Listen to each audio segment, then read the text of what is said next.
impeachment proceedings to embark on those two bills so that the coffee farmers can realize the full benefit of the coffee reforms that we have initiated. There is another allegation that I have taken control of a local cooperative society in Madeira constituency. I don't know the name of that constituency, of that cooperative. It is false. I am here to see any evidence. I have nothing to say because there is nothing to be said.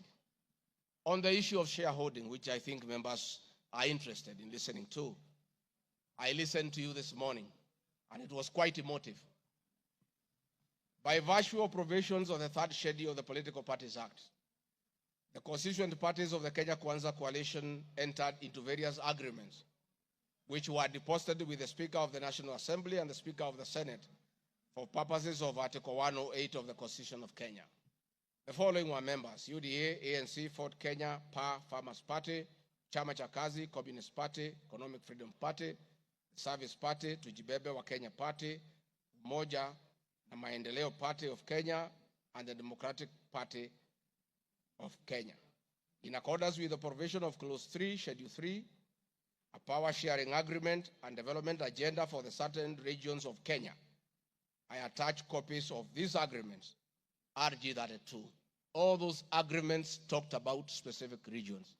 The leaders who appended their signatures canvassed issues of appointments to do with specific regions. Power sharing agreement between UDA and ANC and Ford Kenya, for example, say that the UDA would nominate the coalition president, the presidential and deputy presidential candidates that was honored. The president would guarantee the stature, the dignity, and financial and operational autonomy of the office of the deputy president, which I have been insisting on because it's part of the coalition agreement. The ANC would be allocated the position of the prime cabinet secretary, which has happened. Ford Kenya would be allocated the position of the Speaker of the National Assembly, and that is why Honorable Masika Wetangula sits here today. In accordance with Article 2 of the Power Sharing Agreement, ANC and Ford Kenya would have a 30% share is a word, of the national government positions. This drives my utterances about shareholding. It is embedded in all these agreements that are attached here for you to read. I heard this morning an honorable member saying that the deputy president said the people of Ukambani will not get resources because they did not vote for Kenya Kwanza government. That is not true. The deputy president of the Republic of Kenya does not allocate resources. Resources for the development of the Republic of Kenya are appropriated by the National Assembly of Kenya, where I am today. The deputy president will help the president to oversee the implementation of funds allocated and appropriated by the National Assembly. It is therefore not possible that the deputy president of the Republic of Kenya has the capacity to deny any part of Kenya resources because of the way they voted.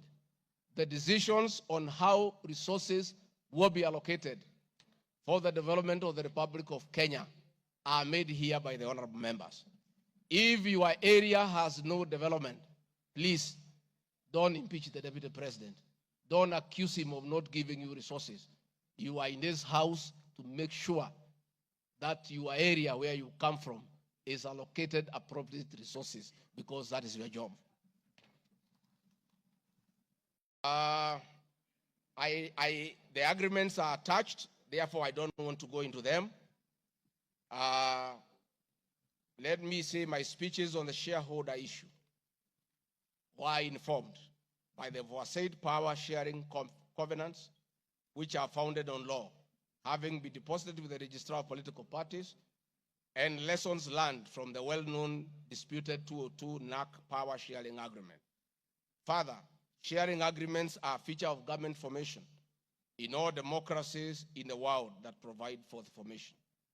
My pronouncements on the issue, properly understood, are not only anchored in law, but entirely harmless and incapable of being construed as a basis for ethnic animosity, a danger to national cohesion, or a threat to national unity.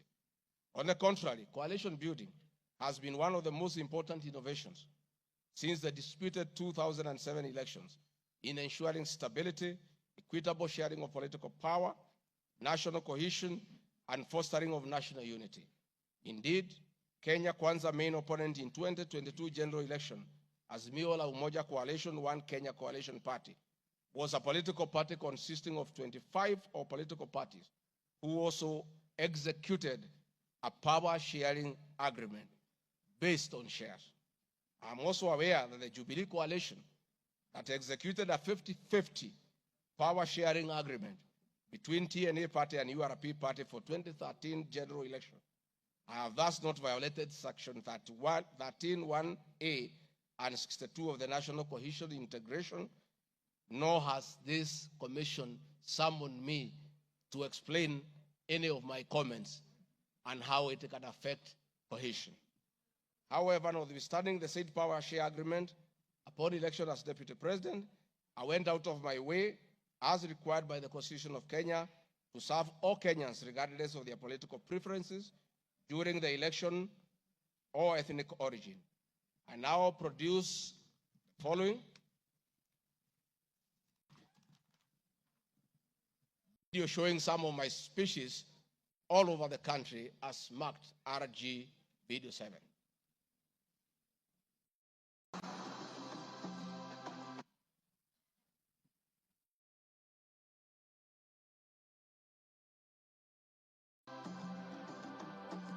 We want to confirm to the people of Nyanza that the Ruto administration will serve all Kenyans, those who elected us and those who did not. Kenya hii kila mtu afanyiwe kazi, kwa sababu kila mtu nalipa kodi. Mimi sikusema Kenya ni ya shareholders. Nilisema serikali, nikiunda serikali. Wale wanakusaidia kuongoza. Unatakiwa uweke wengi wale walikuwa na wale walielewa manifesto yako. Mimi nimetembea Kenya. Mnasema nilikuwa Mombasa, hii hapana mlima. Mimi nilikuwa Wajir, hii hapana mlima. Nilikuwa Garissa, hii hapana mlima. Nilikuwa Mount Elgon. Nandi nimekuja karibu mara 10. Eldoret nimekuja karibu mara 6. Kericho nimekuja mara 4. Tea conference ya chai tulikuwa na nyinyi, niliweka Kericho. For now, kazi yetu ni maendeleo. Tutafanya kazi na viongozi wote, akiwa wa chama ile, akiwa wa chama hii, we don't care. This is the time to serve the people of Kenya, and we shall work with all elected leaders, irrespective of their political affiliation. Mr. Speaker, copies of documents demonstrating my efforts within the mandate allocated me by the President to address security issues and economic equalization programs and policy in historically marginalized areas is Annex RG33. The decision to embrace the broad-based government following the dissolution of cabinet after the Gen Z protest.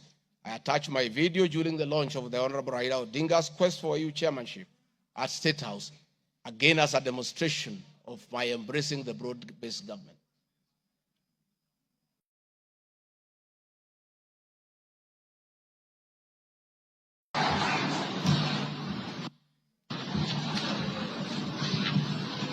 Your Excellency, Dr. William Ruto,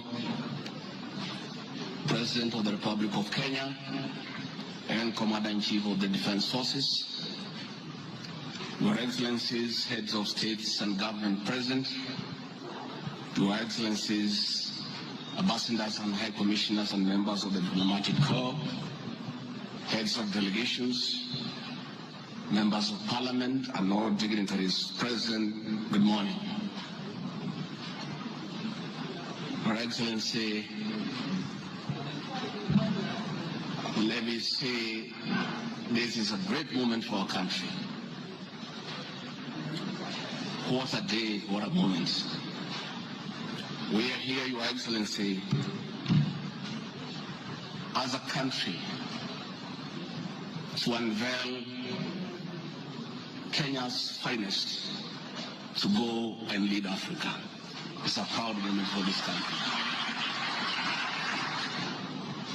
And I want to say, Your Excellency, the people of Kenya have been united to a man by the candidature of the Right Honorable Raila Odinga to be the chairperson of the African Union Commission. This is a quest that has brought pride to our nation.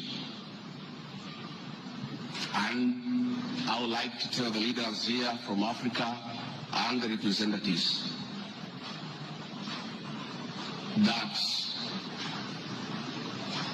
as a country, as we present the Honorable Raila Odinga to be our candidate, it is because Africa, our motherland, deserves the best.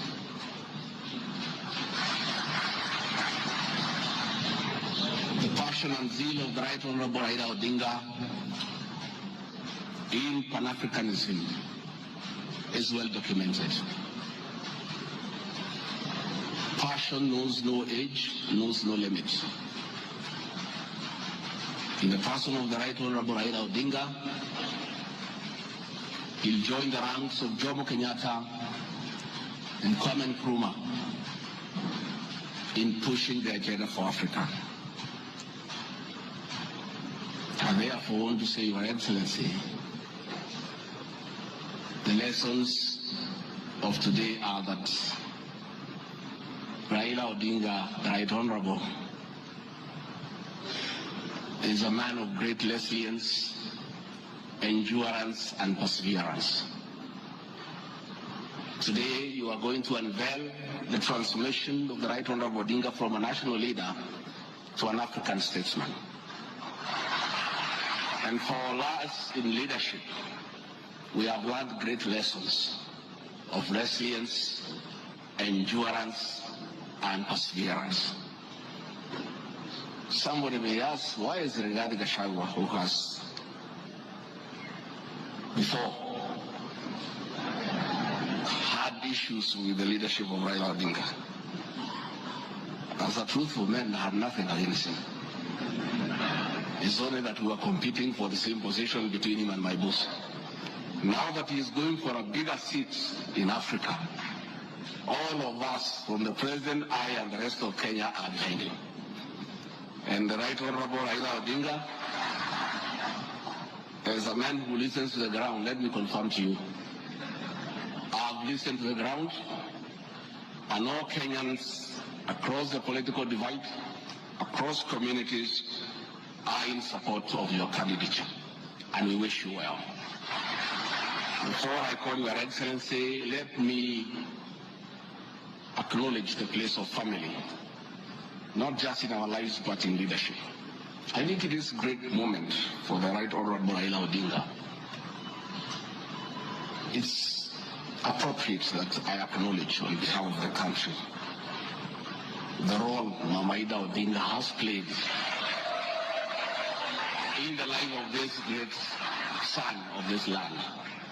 Mama Ida Odinga, we salute you as a country for having been a very strong pillar to your husband in very difficult times, and his lowest moments, you have always been there for him. We ask families to support their spouses. So Mama Ida Odinga, as we wish you happy birthday, it is my hope and prayer that your next birthday will be celebrated at Addis next year. And if you invite President William Ruto to come and he's not able to come, Mr. President, I'll be very happy for you to send me to represent you in that great birthday. We therefore want to say, as a country, it's a great moment. And the Right Honorable Odinga, I have noted with a lot of appreciation, my wife, Pastor Dorcas, who is a very prayerful woman, has been praying for me and the President daily. And I noted from yesterday she has added you in her prayer. And because her prayers work, we have no doubt that you will get this seat. Mr. President, it is now my honor to request you to come and anchor Kenya's finest and embark on the journey of transformation of the Right Honorable Raila Odinga from a national leader to a great African statesman. Thank you, Mr. Speaker. President William Ruto has many times appreciated my people issues and has repeatedly pronounced himself. Let me have the video number 9. And speaking of deputies,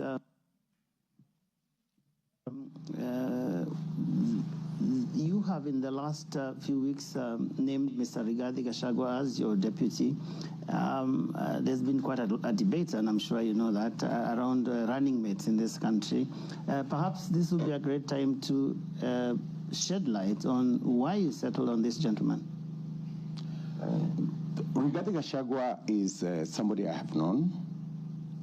Gachagua is a very passionate leader. Gachagua is a people's person. He speaks about the things that I speak about. He speaks about ordinary people. He's concerned about matters to do with farmers. He's concerned about the things that are dear to ordinary Kenyans. And the nexus between me and Gachagua is the people. He believes in bottom-up the way I do. And that is why I chose Gachagua to work with me. Thank you very much. Speaking of deputies...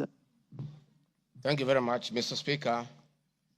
In addition, and almost in conclusion, I am not the only leader at the national level who has encouraged unity among Kenyans based on shared regional, geographical, and economic and other factors. I have attached several articles. Luya unity is not optional, Moses Wetangula. Ruto puts case for Gema College in unity. Bijikenda unity in the offing. Masai leaders in unity talks ahead of next year's general election. I have attached those articles so that you understand that regions uniting does not mean they unite against other regions.